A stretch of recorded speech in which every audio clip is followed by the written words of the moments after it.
요한의 제자들과 바리새인들이 금식하고 있는지라 사람들이 예수께 와서 말하되 요한의 제자들과 바리새인의 제자들은 금식하는데 어찌하여 당신의 제자들은 금식하지 아니하나이까?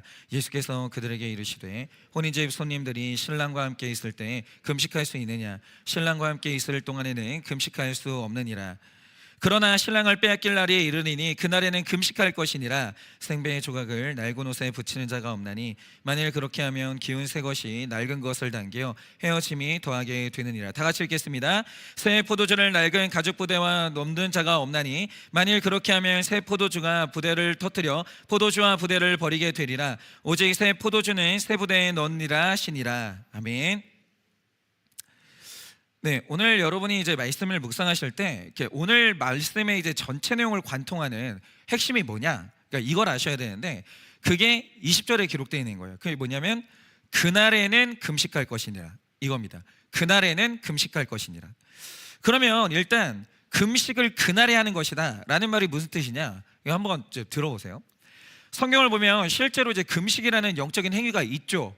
당연히 여러분도 이제 아실 거예요. 그런데 이 식사를 금하는 이 금식이라는 행위에서 가장 중요한 핵심이 뭐냐면 금식한다라고 하는 그 핵심 그 행위 자체가 아니라 금식을 해야 되는 때에 금식을 하는 게 핵심이에요. 그러니까 때가 맞아야 되는 거예요.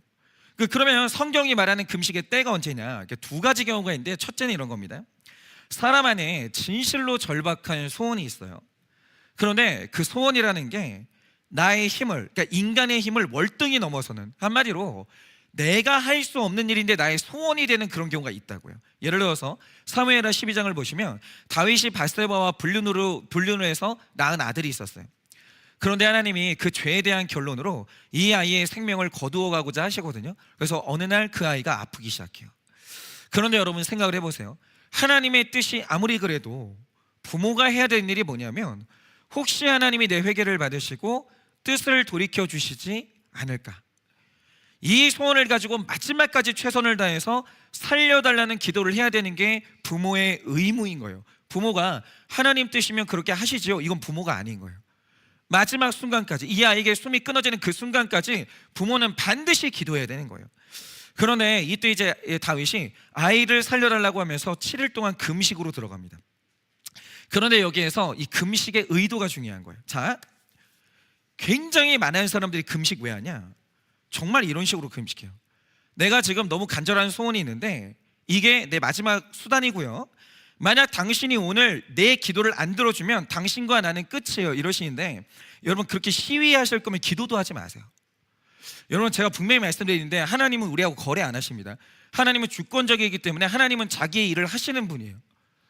감히 하나님하고 거래하려고 하지 마세요. 내가 이거 줄 테니까 그럼 당신이 이걸 주세요. 그거 완전히 기복신앙이에요. 그냥 무당한테 가서 그렇게 하세요. 하나님은 절대로 우리하고 요만큼도 거래를 안 하시는 분이에요. 그러니까 이런 식으로 시위하는 게 금식이 아니라는 거예요. 하나님 내가 밥도 안 먹고 이렇게 기도하는데 모른 척 하실 거예요? 이게 기도가 아니라는 거예요. 다윗이 이날 금식 기도했어요. 금식 기도하는 이 말의 뜻이 뭐냐면 주님 뜻 앞에 내가 완벽하게 항복합니다 이 뜻인 거예요. 그러니까 이런 거예요. 살려주시면 너무 감사합니다. 그러나 그렇지 않아도 이것은 내 삶의 결론이기 때문에 내 받아들입니다. 주님 내가 아무것도 못합니다. 주님 뜻에 이 아이의 생명, 내 인생을 맡깁니다. 이 선언을 하는 거죠. 그 증거가 뭐냐? 결국 아이는 금식을 한 지 7일 만에 죽습니다. 그러니까 신하들이 겁을 내면서 하는 말이 뭐냐면 우리 왕이 아이가 아플 때도 아무것도 못 먹고 저렇게 됐는데 이제 아이가 죽었으니 우리 왕이 완전히 무너지는 거 아닌가? 이 소식을 어떻게 전하는가? 이러면서 차마 아이가 죽었다는 소식을 다윗에게 전하지를 못해요. 그런데 다윗이 신하들의 분위기를 읽습니다. 그리고 알아차리는 거죠. 아이가 죽었구나. 그걸 알아요. 그러자 신기한 게 뭐냐면 다윗이 그날 직시하는 게 뭐냐면 기도하던 자리를 털고 일어나요. 그리고 씻어요. 그리고 식사를 해요. 그리고 아무 일이 없었다는 듯이 왕으로서의 업무를 다시 시작해요. 그러면 이럴 수 있었던 이유가 뭐냐면 다윗이 금식이 뭔지를 정확히 알았던 거예요. 다윗이 금식을 하면서 하나님의 주권에 대한 완벽한 항복을 선언한 거예요. 그러니까 잘 보세요. 우리 주님이 각 사람에게 항복을 요구하실 때가 있어요. 너 네 인생 네가 사는 것 같지? 지금까지 다 네가 한 것 같지? 말은 그렇게 말 안 하는데 사실 너 네가 한 줄 알잖아. 너 항복해. 네가 더 이상 나한테 항복을 하지 않으면 내가 너에게 은혜를 줄 수가 없어. 내가 너에게 은혜를 주면 뭐하니? 네가 전부 다 자기가 했다고 자랑할 텐데, 그렇지 못하는 사람들 무시하는 인생 살 텐데 내가 어떻게 너에게 은혜를 주겠니? 너 항복해. 네가 한 거 아니라고. 넌 앞으로 아무것도 할 수 없다고. 너 항복해. 내가 했다고 너 시인해. 이러면서 하나님이 항복을 요구하실 때가 있어요. 그날에, 바로 그날의 금식함으로 하나님의 처분을 구하는 거예요. 그리고 금식을 하는 또 하나의 때가 언제냐? 저는 이 경우가 제일 많은데, 사람이 살다 보면 특정한 죄가 안 끊어지는 경우가 있어요. 근데 이 사람이 거룩하면요, 이게 너무너무 괴로워요.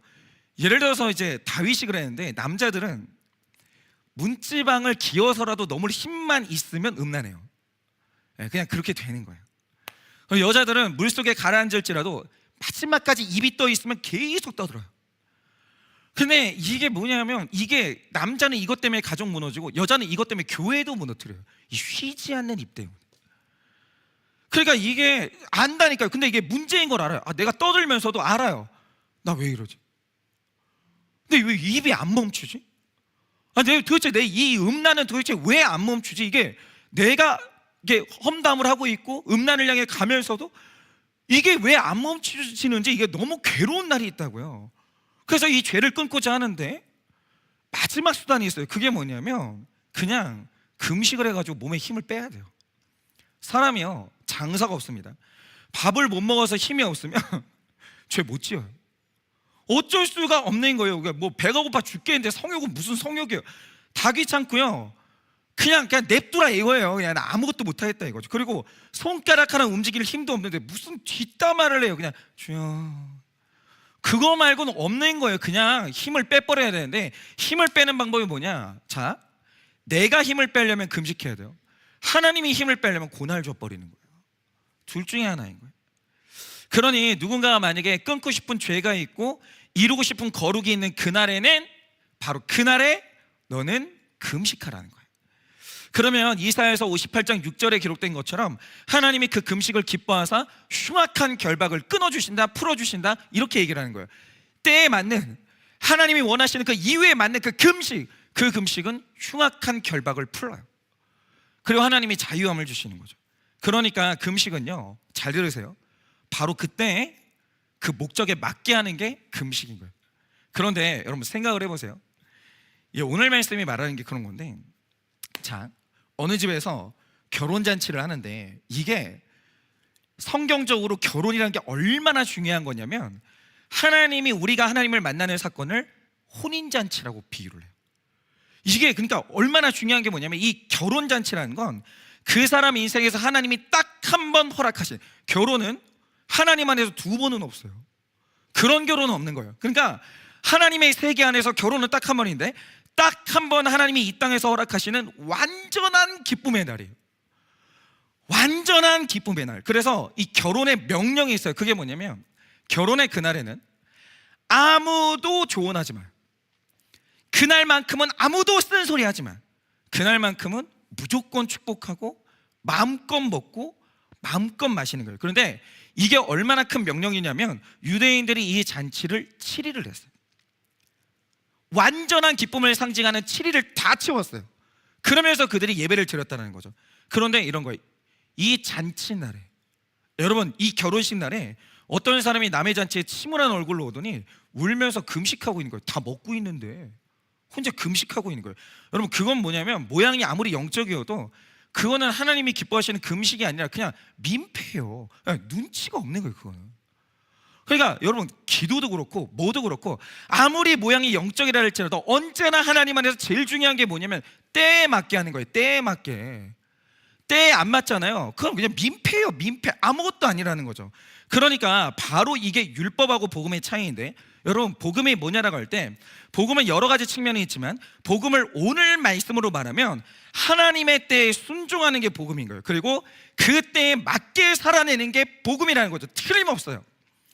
하나님이 원하시는, 하나님이 주시는 그 때에 맞게 살면 그때 바로 하나님의 소식이, 복된 소식이 우리 귀에 들리게 되는 거죠. 그런데 율법이 뭐냐? 완전히 사람의 옳고 그름이 주인이 되어서 하나님의 때에 따라를 안 가요. 그러니까 예를 들면 이런 거죠. 나는 예뻐야 된다는 거예요. 하나님은 오늘 네가 늙는 게 때라고 하는데 나는 예뻐야 된다는 거예요. 나는 무조건 어리다는 거예요. 그 40살에 귀여운 척을 해요. 그거 뭐 기괴한 거예요. 아니 왜 그런 거 있잖아요. 막 18살짜리가 오빠 뭐 이렇게 맛있어요 막 이런 거 귀엽잖아요. 40살이 되도 오빠 맛있어요. 그건 뭐냐면 혀가 굳어진 거예요. 늙어가지고. 이게 뭐냐면 기괴하다니까. 그러니까 귀여운 것도 때에 맞게 해야 귀여운 거지, 귀여운 걸 늙어서 하잖아요. 그러니까 기괴한 거라고요. 자기가 아직도 어린 줄 아는 사람들이 있어요. 그게 뭐냐면 때에 맞게 살지 않는 그 기괴함이 뭐냐? 그게 율법주의예요. 그게 율법주의. 예를 들면 제가 설명을 해드릴게요. 왜 그러냐? 여러분 광야의 삶이라는 게 뭐예요? 광야의 삶은 도착을 안 한 거예요. 광야는 뭐냐면 약속의 땅을 향해서 날마다 그쪽을 향해서 이동하는 게 광야의 삶이라는 거죠. 그러니까 이런 때에 맞는 예배 공간, 이런 때에 맞는 하나님의 집은 어떤 모양이겠습니까? 당연히 이동하기 쉬운 텐트여야 하는 거죠. 광야는 그게 맞아요. 그런데 가나안 땅에 도착했어요. 이제 한 자리에서 평생을 살게 됐어요. 그러면 이때 하나님의 집은 뭐예요? 그 자리에서 계속 서 있을 무너지지 않는 성전 건물이 돼야 되는 거예요. 이거 부시면 어떻게 할 거예요? 거기서 이제 평생 예배를 드려야 되는데. 그런데 보세요.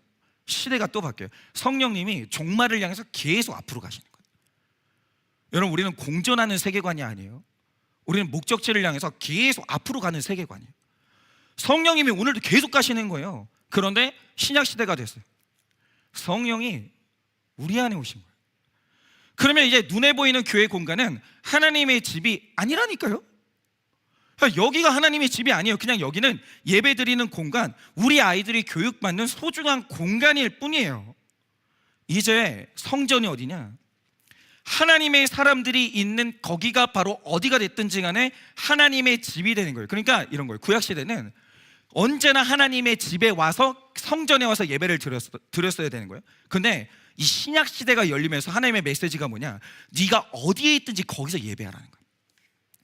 어딜 가든지 거기에서 예배를 하고 어딜 가든지 그 땅을 밟고 하나님의 나라가 임하게 하라는 거예요. 그러니까 이런 거죠. 우리가 만약에 목장을 한다라고 하면서 어떤 가정에 모였다. 성령을 담고 있는 그 교회들이 어느 가정에 모였다. 순식간에 그 가정은 교회가 되는 거예요. 교회가 되는 거죠. 그러니까 이게 신교론을 왜 해야 되냐면 이런 거예요. 네가 예수 믿어, 내가 예수를 믿어. 이 두 사람이 힘을 합쳤어요. 그 순간 이 가정은 그냥 집이 아니에요. 교회가 되는 거예요. 하나님이 역사하시는 공간이 되는 거예요. 여러분 지금 이 순간은 교회가 어디예요? 여기예요. 왜입니까? 성령님이 거하시는 성도들이 예배하기 위해서 여기 모였기 때문이에요. 그럼 여기가 교회가 되는 거예요. 그러니까 뭐냐면 건물이 아니라니까요. 우리라니까요. 우리. 그리고 만약에 우리가 북한 땅에 가서 거기서 하나님을 예배한다. 우리가 서 있는 그곳이 하나님의 나라가 되는 거예요. 그 북한이 아니에요. 하나님의 나라가 되는 거예요. 그러므로 성도라는 존재가 얼마나 대단한 존재냐면 그들이 예배를 선포하는 그 장소는 그 순간 즉시 하나님의 교회, 하나님의 나라가 되는 거예요. 여러분 이렇게 복음은요, 하나님이 살게 하신 그날에 맞게 사는 것, 그리고 그날 하나님이 요구하시는 그곳으로 가는 것, 하나님이 인도하시는 때에 순종하는 것, 그게 복음이라는 거예요. 순종이 왜 중요하냐면 성령님이 이동하시기 때문에, 성령님이 가열차게 이동하시고 전진하시기 때문에. 그러므로 순종하지 않는 사람은 성령의 사람이 아니고, 성령의 사람이 아니면 복음의 사람이 아닌 거예요. 복음은 전진하는 거예요. 앞으로 가는 거라고요. 어디를 가든지 우리는 따라가야 되는 거예요. 그래야 성령의 사람인 거예요. 여러분 요한을 보세요. 예수님이 아직 오지 않으셨을 때는 그가 백성을 이끌고 세례를 베풀었어요. 근데 예수님이 오셨어요. 또 다른 때가 왔어요.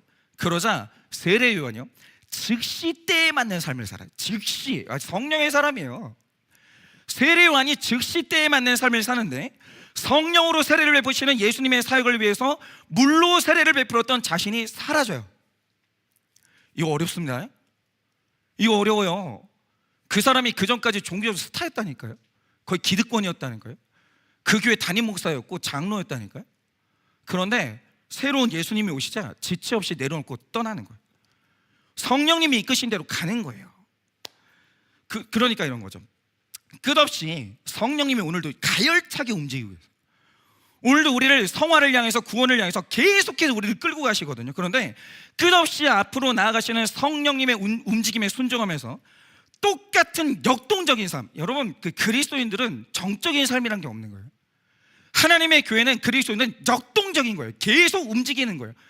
그 성령님의 움직임, 바람 같은 움직임에 따라가는 삶, 그것이 바로 성령 충만이고 복음이라는 거예요. 그런데 여러분, 생각을 해보세요. 지금 성령의 시대가 와서 우리 자신이 성전으로 살아요. 막 다들 그렇게 살고 있어요. 근데 갑자기 왜 이상한 사람이 오더니 모세가 말하기를 성전은 천막이라고 했다. 어떻게 니들은 천막이 아니라 편안한 건물에서 에어컨 틀고 예배 드릴 수 있냐? 나는 이 꼴 못 본다. 무릇 예배는 천막에서 땀 흘리거나 아니면 덜덜 떨면서 예배 드려야 된다 이러면서 남들 다 좋은 건물에서 예배 드리고 애들 교육받고 있는데 혼자 천막 쳐놓고 예배 드리고 있는 거예요. 그럼 보세요. 성령님은 오늘도 우리를 향해서 새 시대를 향해, 네 인생의 성화를 향해, 하나님의 나라를 향해서 나와 함께 가자. 오늘 성령님이 바람처럼 움직이신다니까요. 언제 어떻게 인도하실지 모르는 거예요. 그럼 가야 되는 거예요. 그러니까 교회라는 공간이 연말에 다음 해에 대한 계획을 세우거든요. 그 계획 안에 공간을 남겨둬야 되는 거예요. 뭐냐? 예산도 계획도 다 공간을 남겨둬야 되는 게, 성령이 멈추라고 하면 멈춰야 되는 거예요. 성령이 가자고 하면 가야 되는 거예요. 이 공간을 만들어놔야 돼요. 공간을. 이 제이들이 문제가 돼가지고 계획대로 해야 된다는 거예요. 그게 아니라니까요. 그런데 이거예요. 성령님이 움직이시는 분이기 때문에 성령님이 새 시대를 향해서 나와 함께 가자라고 하시는데, 제자리에서 꼼짝도 안 하는 율법주의자가 있어요. 저는 이해가 안 돼요, 주님. 그런 게 어디 있냐고. 아니, 어떻게 창녀가 구원을 받냐고. 아니, 어떻게 세리가 구원을 받냐고. 그런 게 어디 있냐고. 어디 있긴 어디 있어요. 예수 안에 그런 거지. 아니, 복음의 시대가 왔는데, 아니, 예수가 모든 죄인을 위해서 십자가에 달려 죽으셨는데 왜 안 되냐고요. 근데 안 된다는 거예요. 난 못 간다는 거예요. 혼자 가라는 거예요. 그게 뭐냐? 그게 율법주의자라니까요. 그런데 계속해서 성령님을 따라가는 복음의 사람이 있어요. 그러니까 한 사람은 여기 있고 한 사람은 가기 때문에 나중 되면 있잖아요. 이게 팽팽하게 당겨지는 거예요. 이 두 사람이 함께하는 게 가능하냐? 불가능합니다. 불가능합니다. 그 좋은 비유를 21절과 22절이 말해주는데, 한번 22절 말씀을 한번 볼게요. 여기 나오는 이 새 포도주라는 것은 아직 발효가 덜 돼서 이제 막 가스가 분출하고 있는 포도주가 새 포도예요. 저는 이게 성령의 움직임을 의미한다고 생각해요. 막 뭔가 에너지가 분출되는 게 계속 익어가는 거예요. 살아있는 거예요. 그 안에 있는 그 균들이 살아서 계속해서 막 분출되고 있는 거예요. 에너지가. 그러나 이 포도주를 어딘가에 담아서 입구를 막는다고 해보세요. 그러면 어떤 일이 생기겠습니까? 거기에 가스가 계속 차요. 에너지가 계속 차는 거죠. 근데 이때 그것을 담는 그곳이 심축성이 없다, 터져버리는 거예요. 같이 못 있어요. 그래서 만약에 유리병에 술을 잘못 담근다, 이게 어느 날 빵 하고 터지는 거예요. 그러니까 새 포도주를 어디에 담아야 되냐? 신축성이 살아있는 부드러운 새 가죽 부대에 담아야 되는 거예요. 지금 성령님의 에너지를 분출하고 계세요. 성령님이 앞으로 나갈 준비를 하고 있다는 거예요. 그러면 복음의 사람은 뭐냐면 따라갈 준비, 그러니까 유연해야 되는 거예요. 유연. 어디든지 따라갈 준비를 해야 되는 거예요. 바로 그런 사람 안에 성령이 담기는 거예요. 그런데 이런 새 포도주를 딱딱하게 굳은 헌부대에 넣는다라고 하죠. 그래서 교회 깨지는 거예요. 율법적인 교회는 성령이 떠날 수밖에 없어요. 왜냐? 가자고 하는데 안 움직여. 그러니까 뭐냐면 성령의 사람들은 율법적인 교회에 있다가 다 떠날 수밖에 없고, 마지막에 어떻게 되냐? 성령도 떠나요. 그럼 그 교회는 죽는 거죠. 그러니까 때에 순종하지 못하는 율법의 사람과 때에 순종하는 복음의 사람이 함께 있으면 둘인 상할 수밖에 없는 거예요. 같이 공존하는 게 불가능한 거죠. 그러니 한 사람의 삶에, 그리고 어떤 공동체에 성령이 주시는 부흥의 역사가 일어나고 생명이 일어나는 역사가 일어나려면, 잘 들으세요. 나에게 익숙한 자리를 할지라도 내가 10년, 20년을 진리인 줄 알고 배웠다, 그래도 성령이 틀렸다 하시면 틀린 거예요. 성령이 새로운 때를 향해서 이끄시면 이전 자리를 버리고 새로운 때를 향해서 나아갈 수 있어야 되는 거예요. 그 자리에 계속 머무는 건 없어요. 주님의 몸된 교회, 변화가 없는 교회는 그 죽은 교회예요. 그런 게 어디 있어요? 그런데 만약에 그 움직임에 순종을 안 한다, 그럼 교회도 성도도 터져서 상할 수밖에 없는 거죠. 그런데 이건 여러분 오해하시면 안 돼요. 새로운 걸 잘 받아들여, 새로운 게 성령의 역사다, 천만의 말씀이에요. 제가 지금 드리는 말씀이 그게 아니라 성령이 우리를 어딘가로 이끄신다고요. 가기 싫은 곳으로 이끌어요. 낯선 곳으로 이끌어요. 우리가 동의할 수 없는 곳으로 이끄신다고요. 순종하셔야 돼요. 여러분, 지금 성령님이 여러분을 어디로 이끌고 계십니까? 그러니까 가시라고요. 거기를 순종하시라고요. 새로운 때를 주실 때 그 때를 잘 살으라는 거예요. 여러분, 지금 어떤 때입니까? 반항하지 마세요. 자기 연민에 빠지지 마세요. 살아내세요. 그게 뭐냐면 성령의 아름다운 역사인 거예요. 예를 들면 이런 거예요. 여러분이 깜짝 놀랄 사실이 있는데 젊은 층들이 깜짝 놀랄 텐데, 우리 민족이요, 가난이라는 걸 극복하고 식량의 자급자족을 이룬 때가 언제냐? 그 최초의 때가 언제냐면 1977년도예요. 그 전까지 이 한반도는요, 단 한 번도 쌀을 새끼를 먹어본 적이 없어요. 단 한 번도. 그러니까 그 전까지는 사람이 굶어 죽는 게 일상이었다고요. 배고프지 않았던 적이 한반도에서 한 번도 없었어요. 그런데 이 불쌍한 민족이 완벽히 먹는 문제에서 해방이 되는데 그게 불과 49년밖에 안 됐어요. 49년밖에. 그러니까 우리 젊은 세대들은 우리가 늘 새끼 먹고 살았고 다이어트 걱정하면서 산 줄 아는데 그렇게 된 지가 몇 년이 안 됐어요. 그러니까 지금도 어른들은 인사가 뭐냐? 밥 먹니? 이거라고요. 왜냐하면 밥을 못 먹는 날이 많았기 때문에 지금도 어른들은 밥은 먹고 다니냐? 이게 인사인 거예요. 그런데 여러분, 그 시대가 끝났다니까요. 그 성령님이 그 시대를 끝냈어요. 그래서 지금 이 시대는요, 굶는 고통이 뭔지를 아는 세대와 너무 많이 먹는 게 고통인 세대가 함께 사는 이상한 시대가 된 거예요. 그러니까 할머니 댁에 가면 이 급식 지옥이 시작돼요. 할머니가 계속 가자, 계속 먹으라고 그래요. 근데 나는 지금 다이어트 중이고 하여튼 지금 나는 막 덜 먹어야 되기 때문에 그러니까 할머니 댁에만 너무 힘든 거예요. 이 이상한 세대가 만나는 시대가 된 거예요. 그러니까 일어난 일이 뭐냐? 자, 이 땅에 교회를 처음 세웠던 어른들의, 잘 들으세요, 우리 권사님, 그분들이 이 땅의 교회를 아무것도 없는 돌바닥에서 교회를 이렇게 세웠거든요. 권사님, 장로님들, 할아버지, 할머니들, 이분들이 교회를 딱 세웠을 때 교회, 한국교회 지상 사명이 뭐였냐? 굶어 죽어가는 사람 먹여서 살리는 게 지상의 사명이었어요. 교회는 일단 밥을 해야 돼요. 해가지고 먹여야 돼요. 왜냐하면 굶어 죽는 사람이 지천에 너무 많은 거예요. 그래서 여러분, 그 시대에 우리 권사님들은요, 교제를 나눈다, 못 먹어봤던 거 한번 먹어보네, 이런 한가한 이유로 밥을 한 게 아니라는 거예요. 누가 죽어가고 있었고 먹이지 않으면 죽는 거예요. 사람 살려서 복음 들어가게 하려고 밥 먹였다니까요. 사명감으로 있잖아요. 100인분을 막 하는 거예요. 왜냐하면 이거 안 하면 죽으니까 누가. 그래서 과거에는, 잘 들으세요, 교회가 주일에 밥을 안 한다, 그 교회는 사람 살리기를 포기한 교회였어요. 사명이 없는 교회였고 이기적인 교회였어요. 근데 중요한 게 뭐냐면 그 시대가 끝났다니까요. 성령님이 그 시대를 끝냈어요. 한국교회가 다른 사명의 영역으로 들어간 거예요. 여러분, 지금은요, 못 먹어서 죽는 사람이 없어요. 그러니까 통계에 안 잡혀요, 아사자가. 지금은 왜 죽냐면, 잘 들으세요, 불안해서 죽어. 진짜 자살해요. 두려워서 죽고, 우울해서 죽고, 정서적인 굶주림 때문에 사람이 고독해서 죽어요. 그러니까 지금 해야 되는 일이 뭐냐면, 자, 공동체가 없으면 그 교회는, 지금 이 시대의 교회는 공동체를 만약에 이루지 못한다, 못 버텨요. 나는 오늘 정서적으로 굶주려 죽을 것 같은데 교회를 갔는데 나눌 데가 없는 거예요. 그 교회는 못 버틴다고 보시면 돼요. 그러니까 지금 우리가 해야 되는 일은 뭐냐면, 일단 공동체를 이루고 사랑을 주는 거고요. 밥은 살려고 먹는 게 아니라 교제를 나누려고 먹는 거예요. 교제를 나누려고. 그러니까 밥의 의미가 완전히 사라졌다니까요.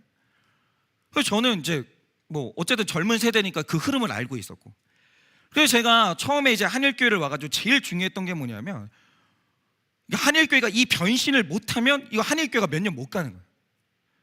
한일교회에서 제일 중요했던 게 뭐냐면 사람 살리는 목장을 나는 만들어야 되겠고, 그런데 사람 살리는 목장을 하는데 제일 그날 방해가 됐던 게 뭐냐면 성가대하고 식당이었어요. 성도님들이 하루 종일 노래 연습하는 거예요. 의미 없다는 게 아니라 계속 그거 연습해요. 그리고 끝나자면 탈진해요. 탈진했는데 밥하러 가요. 계속 밥해요. 그거 하고 나면 주일날 아무것도 못해요. 제가 그때 이제 목장 만들려면 일단 성가대를 없앴어야 됐어요. 그리고 밥을 그만했어야 됐어요. 이걸 계속하고서는 우리 교회는 목장이 안 되는 거예요. 근데 문제는 뭐냐면 이거 제가 쫓겨날 수도 있는 문제였어요. 그리고 이거 교회가 찢어지는 문제예요. 저 뭐래니 제 어린애가, 저 도대체 어린 목사가 와가지고 뭐래니? 밥을 하지 말지, 주님께 올리는 성가대를 그만하자. 이거 뭐냐면요, 이거 교회를 찢는 행위예요 이게. 그래서 저는 목장을 위해서 뭐 없애자 이러는데, 만약에 일평생 사명감으로 밥을 했던 어른들이 식사에 교제가 없는 건 이건 교회가 아니다, 만약에 이런 식으로 충돌을 한다, 그럼 그날 교회 찢어지는 거예요. 정말 그래서 찢어져요. 교회가 있잖아요, 정말 그래서 찢어져요. 그런데 한일교회는 왜 살아남았냐? 검증도 안 된 젊은 목사가 식당 없앴어요. 오늘부터 우리는 주일날 밥 안 합니다. 그래가지고 진짜 그런 항의를 하시는 분이 있었어요. 내가 헌금하는데 왜 교회에 밥을 안 주냐? 이게 너무 당연한 거예요. 근데 그냥 없앤 거예요. 오늘 우린 밥 안 한다고 이제.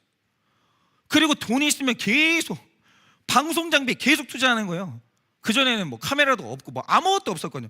계속 방송 장비에 투자하는 거예요. 근데 중요했던 게 뭐냐? 어른들이, 우리 교회 어른들이 새로운 때를 인정했어요.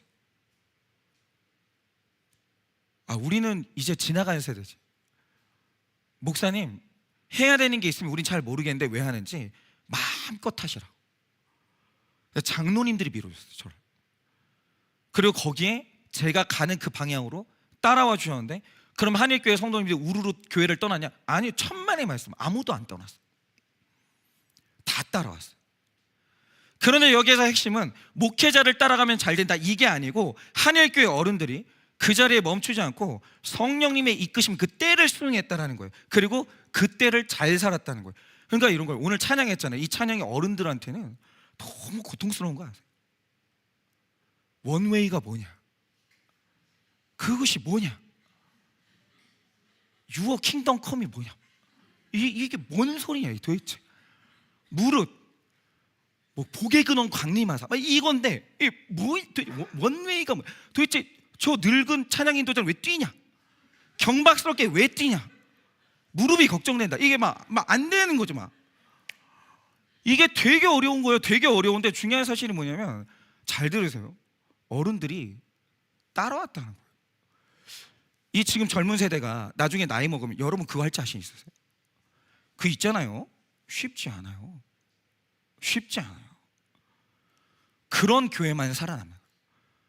성령님이 이끄실 때 신축성 있게 유연하게 쓱 따라가는 거, 나와는 맞지 않아요. 힘들어요. 근데 따라가는 거예요. 거의 살아남는다는 거예요. 그러니까 제가 지난주 창세기 말씀을 묵상하라, 나 너무 충격받은 게 뭐냐면, 여러분 이삭이 누굽니까?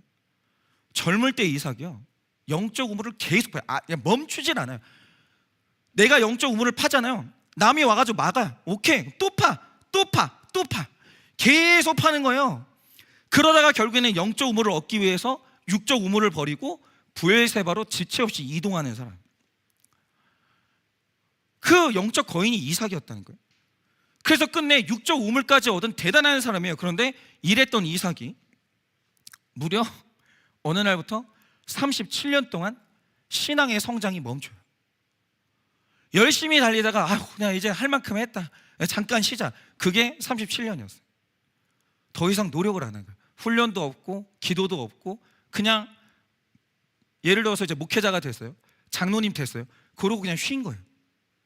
그러자 정말 놀라운 게 뭐냐면, 37년 후에 일어난 일이 뭐냐, 그 대단했던 신앙의 거인이 사라지고 없어요.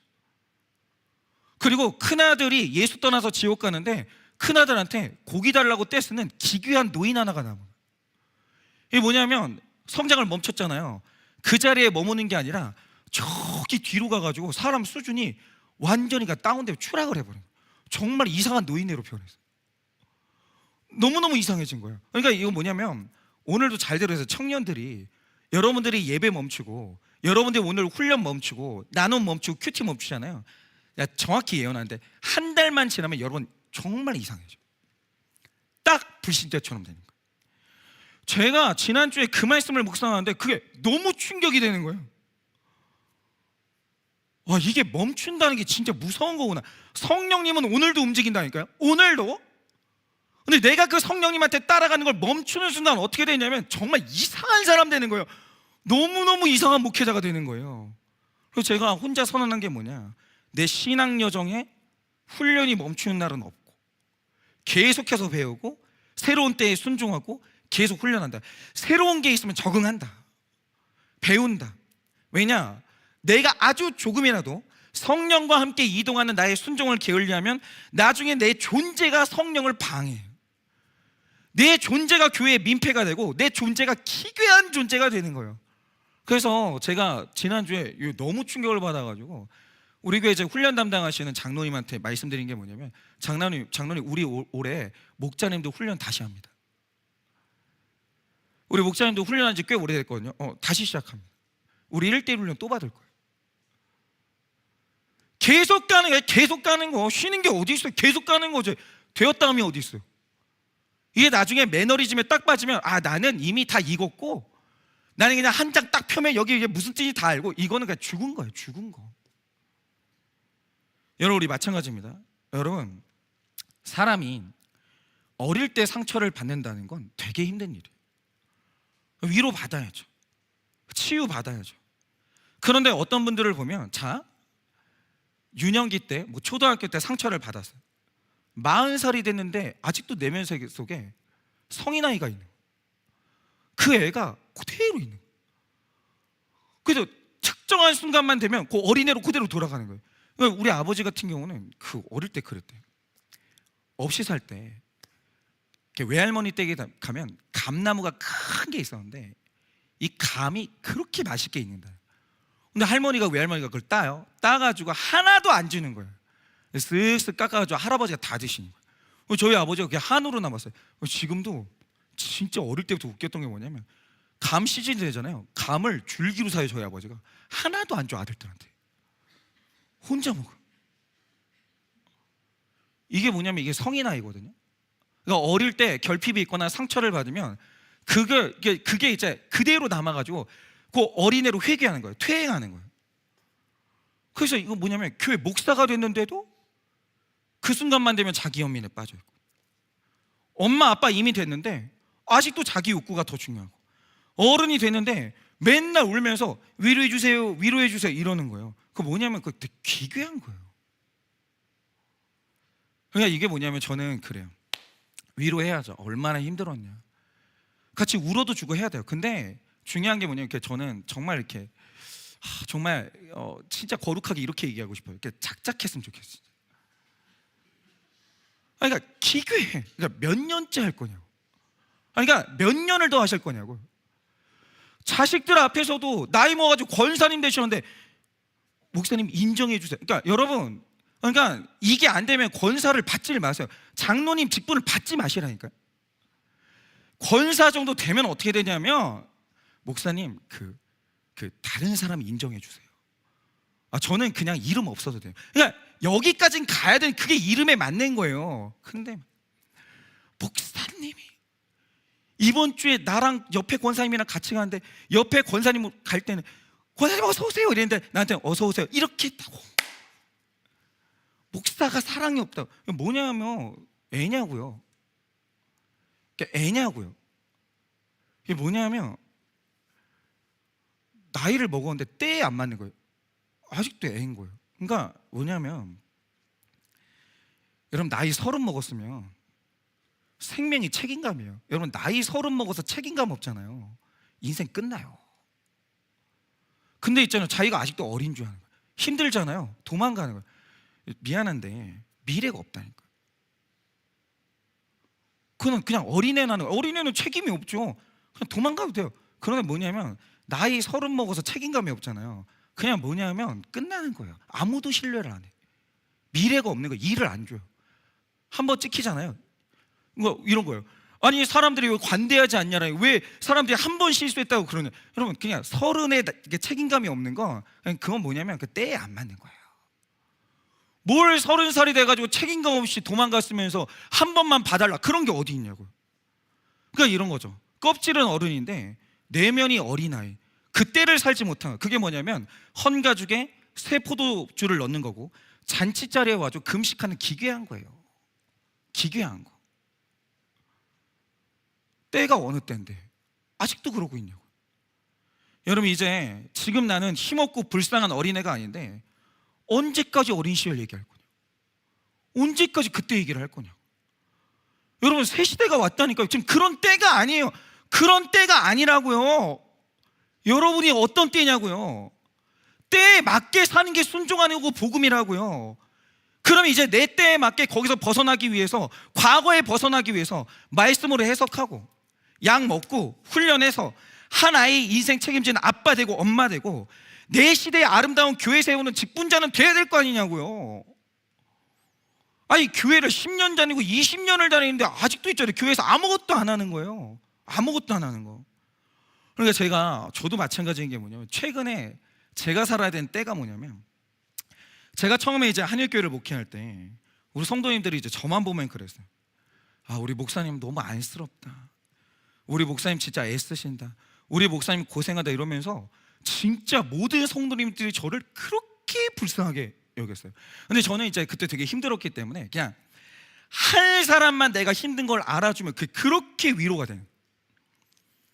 한 사람만 내 안에 있는 자기 연민을 조금이라도 만져주면 그렇게 감사한 거예요. 그거를 되게 누렸거든요. 저는 누가 나를 불쌍하다고 하면 너무 즐겨 그거.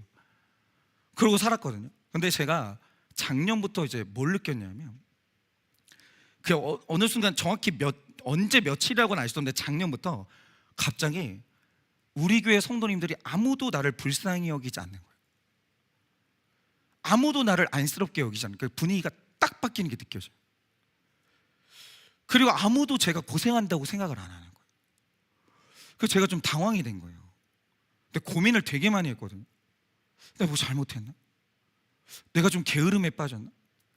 왜 성도님들이 나를 다르게 대하지? 정말 성도님들이 저를 대하는 태도가 딱 달라진 게 작년부터. 뭐가 딱 달라졌어요.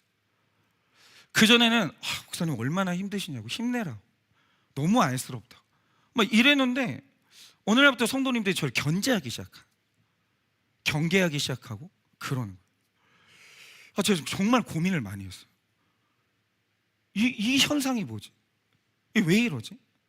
그러다가 제가 최근에 답을 찾은 거예요. 그게 뭐냐? 성도님들이 저를 불쌍히 여기지 않는 거예요. 왜냐? 실제로 제가 이제는 안 불쌍한 사람이 된 거예요. 성도님들이 보실 때 저는 실력도 아직 미숙하고 아직 경험도 없는데 교회를 세워보려고 애쓰는 연소한 젊은 목사가 이제는 아닌 거예요. 이제 내가 그런 사람이 아닌 거예요. 그리고 가난 속에서 힘겹게 살아가고 이 작은 어깨로 교회를 짊어지고 있는 그런 힘없고 작은 교회 목사도 더 이상 아닌 거예요. 내가 성도님들이 보시기에 이제 저는 꽤나 많은 것을 누리고 있고 꽤나 존중받으면서 약간은 실력 행사를 하는 그런 목사로 보이는데, 그래서 성도님들이 이제 제가 불쌍하지도 않고 안쓰럽지도 않은 거예요. 목사님 안 불쌍해요. 더 이상 세상에 불쌍한 목사님들 얼마나 많은데, 목사님 이제 목사님 안 불쌍해, 목사님 불쌍한 사람 아니에요 라고 하는데 그게 맞는 거예요. 전 불쌍한 사람 아니에요. 근데 생각을 해보세요. 내가 지금 이렇게 좋은 교회에서 목회하면서 이렇게 많은 사람들이 도움을 받으면서 내가 이렇게 아름답게 목회하고 있는데 어디 나가가지고 힘들어 죽겠어요, 외로워 죽겠어요, 난 진짜 너무너무 제가 불쌍해 죽겠어요. 그 뭐냐 하면 그냥 기괴한 거예요. 자기가 지금 어떤 위치에 있는지를 전혀 모르는 거예요. 그러니까 지금 제가 어디 가서 감히 함부로 힘들다, 나는 불쌍하다, 제가 되게 가난한 삶을 살고 있다, 그거 그만해야 돼요. 안 가난하다니까요. 자기 현재 위치를 알아야 될 거 아니에요. 여러분 저 주제 파악을 해야 되는데 저 이제 가난한 목사 아닙니다. 누가 그래요 제가 가난하다? 저 불쌍하고 힘없는 목사가 아니에요. 그래서 이제 저는요, 자기 연민에 빠져 있거나 성도님들이 불쌍히 여겨주시기를 바라거나 힘들다고 징징대면 안 되는 거예요. 왜 뭐가 힘들어요? 옛날에는 진짜 힘든 거 맞았는데 뭐가 힘드냐고요. 찬양팀 와가지고 찬양 이렇게 은혜롭게 해주고, 방송팀에서 저렇게 방송해주고, 동역자들이 계속해서 나를 도와주는데 뭐가 힘드냐고요. 아니, 힘들다고 말해야 되는 사람이 힘들다고 말해야지, 그런 말 하면 안 되는 사람이 왜 아직도 그 말하고 앉아있냐고요. 그건 뭐냐면 때를 모르는 거예요. 자기가 어떤 삶을 살아야지 전혀 모르는 거죠. 저는 이제 견제받아야 돼요. 왜냐면 우리 교회가 재정이 생겼어요.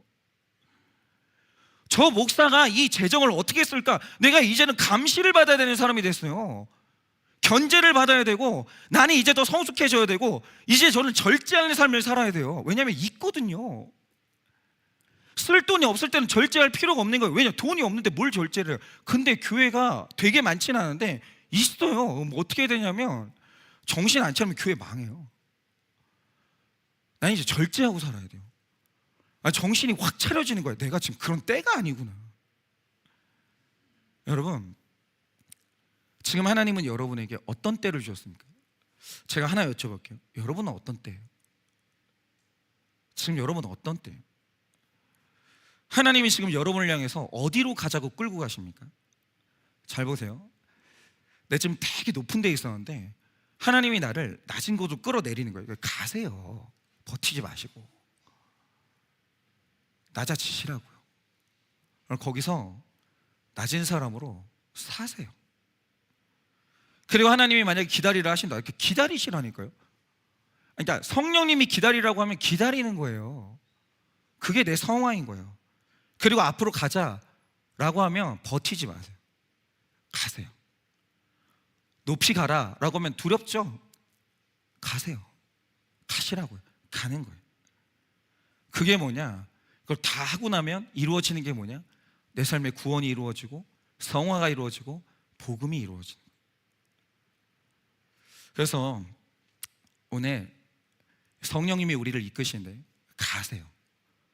그리고 오늘 하나님이 여러분에게 내미시는 때가 있는데 그 때를 잘 사셔서 언제가 우리 안에서 완성되는 복음의 날이 속히 오는 여러분의 삶 되시기를 예수님의 이름으로 축원합니다. 우리 찬양팀 나와주실까요?